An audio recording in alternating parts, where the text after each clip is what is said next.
நேபாளத்தில் வெடித்த உள்நாட்டுப் போர் ஊழல் அரசுக்கு எதிராகவும் வாரிசு அரசுக்கு எதிராகவும் ஒட்டுமொத்த இளைஞர்களையும் ஒருங்கிணைத்து உள்ளது.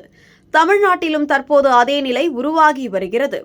மு.க.ஸ்டாலின் மறைந்த கருணாநிதியின் மகனாக முதல்வராகவும் திமுக தலைவராகவும் இருக்க, அவரது மகன் உதயநிதி ஸ்டாலின் இளைஞரணி செயலாளராகவும் எம்எல்ஏவாகவும் 2024 அக்டோபரில் துணை முதல்வராகவும் உயர்ந்து கருணாநிதி குடும்பத்தின் 4வது தலைமுறையாக விளங்குகிறார். திமுக பொதுச் செயலாளர் துரைமுருகன் மகன் DM கதிரானந்த் வேலூர் எம்பியாகவும், முன்னாள் அமைச்சர் கே. பொன்முடியின் மகன் அருணாட்சி பொன்முடி திருவண்ணாமலை எம்பியாகவும், தூத்துக்குடி மாவட்ட செயலாளர் N. பெரியசாமியின் மகள் P. கீதா ஜீவன் சமூக நலத்துறை அமைச்சராகவும், அன்பில் B. தர்மலிங்கத்தின் மகன் அன்பில் பொய்யாமொழி பள்ளி கல்வித்துறை அமைச்சராகவும், தங்கம் தென்னரசுவின் மகள் தங்கமுத்தூர் தங்கம் பழனி திருச்சி தெற்கு எம்எல்ஏவாகவும் உள்ளனர்.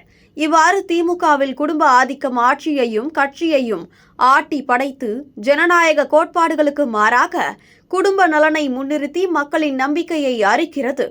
ஆனால் இந்த சூழலில் அதிமுக தலைவர் எடப்பாடி கே. பழனிசாமி வாரிசு அரசியலுக்கு அப்பாற்பட்டு எளிமையான பின்புலத்துடன் மக்களின் நலனுக்காக உழைக்கும் உண்மையான ஜனநாயக தலைவராக விளங்குகிறார்.